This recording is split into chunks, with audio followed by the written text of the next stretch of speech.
Attorney Ricky Tumutorgo, nagtataguyod ng katotohanan, nakikipaglaban para sa bayan.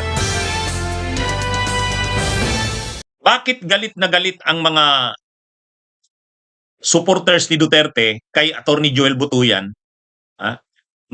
Kahapon, doon sa confirmation of charges hearing, tatlo kasing main groups yung nag-deliver kahapon ng mga opening statements nila. Ang una, yung prosecution. Yung prosecution. Ang unang nag-deliver ng opening statement sa prosecution, si Deputy Prosecutor Mami Niang, yung black na lawyer Deputy Prosecutor. Deputy Prosecutor yun ni Karim Khan, si Mami Niang. Pangalawang ang isa pang abogado ng prosecution, yung magaling din, si senior trial lawyer ng prosecution, Julian Nichols, yung nagpakita ng mga videos, magaling din. Sila yung sa part ng prosecution, yung dalawa. Tapos syempre si Kaufman sa part ng defense. Tapos sa part naman ng mga biktima, tatlo kasi yung abogadong nandoon para sa biktima.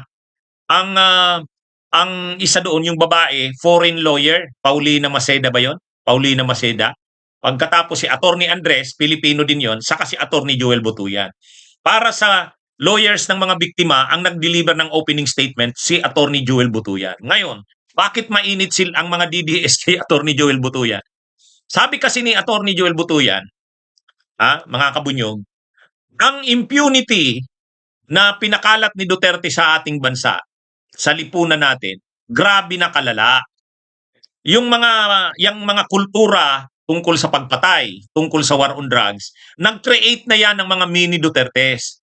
Yang mga mini Dutertes, o parang maliliit na mga Duterte, mga disipulo yan ni Duterte na kulto na, halos kulto na. Mga disipulo na sa tingin nila tama yung pagpatay, justifiable yan. Sa tingin ng mga disipulo na yan ni Duterte, mga cult na na yan, panatiko na ni Duterte, ang tawag na nga ni Attorney Joel Butuyan, mini Dutertes. Yan ay ang impunity na kinalat ni Duterte, parang cancer na nagmetastasize. Kumalat na ito. Sobra na ang pagkalaganap niyan sa ating lipunan na na yan. Kumbaga, kailangan na talagang, sabi nga ni Attorney Joel Butuyan, kailangan i-vaccinate, kailangan daw bakunahan. Kailangan daw bakunahan, mga kabunyog, mga kababayan. Bakunahan ng truth. Yun ang sabi ni Attorney Butuyan. Kasi nga, itong mga DDS na to, itong mga supporters ni Duterte, iba na. Iba na yung kanilang mga ugali, iba na yung bunang kanilang pag-iisip. Yung tungkol sa mga patayan, ginawa na nilang normal yan. Parang sabi ni Attorney Butuyan, na yan, grabe na. Kaya sabi niya sa mga judges ng ICC, sana i-confirm ninyo ang charges. I-confirm ninyo ang charges para talagang makonfront namin sa Pilipinas itong problemang dinala ni Duterte. Kahit kasi naman nakakulong na si Duterte sa ICC, ang dinala ni Duterte na pinsala sa pag-iisip ng mga Pilipino, ang kultura, ay kailangang gamutin. Kasi grabe ang pinsalang dinala ni Duterte. At hanggang ngayon, marami siyang mga disipulos, mga naniniwala sa kanya na tinawag ni Butuyan na mini Duterte, na kailangang gamutin din kasi parang may sakit na sila. Iba na ang takbo ng kanilang mga pag-iisip. Kahit ang mga Pilipino hanggang ngayon naiimpluwensyahan ng ganyan. Kaya makakatulong kapag kinonfirm ng ICC retrial chamber yung mga charges kay Duterte, magtutuloy-tuloy ang kaso, magkakaroon ng trial. At sa trial, maipapakita doon kung ano talaga ang ginawa ni Duterte. At kapag napatunayan na convict si Duterte matapos ang trial, at least wala nang masasabi ang mga supporters ni Duterte kasi dumaan na ito sa trial, nakapag-present ang kampo ni Duterte at lumabas kung anong totoo. Kapag lumabas magiging na itong bahagi ng historical records.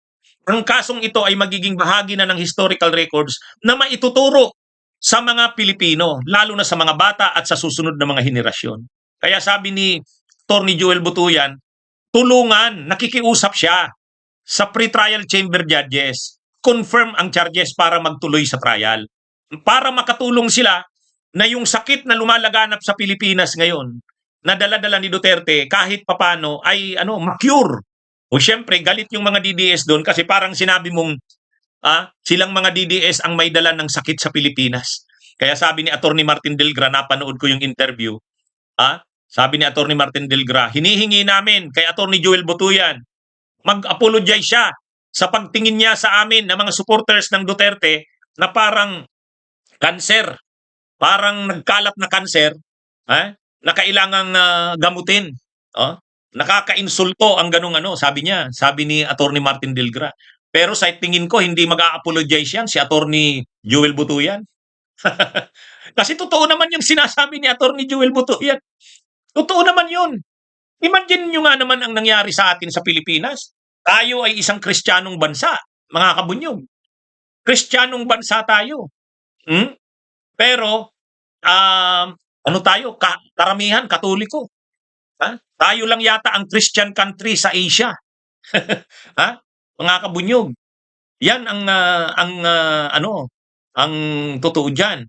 Ngayon, tayo lang yung Kristiyanong bansa sa Asia. Dapat sana grabe ang pagpapahalaga natin sa buhay. Sa buhay. Yung dapat labanan, hindi tayo dapat nagpo-promote ng mga pagpatay. Pero sa ilalim ni Duterte, nawala yun eh.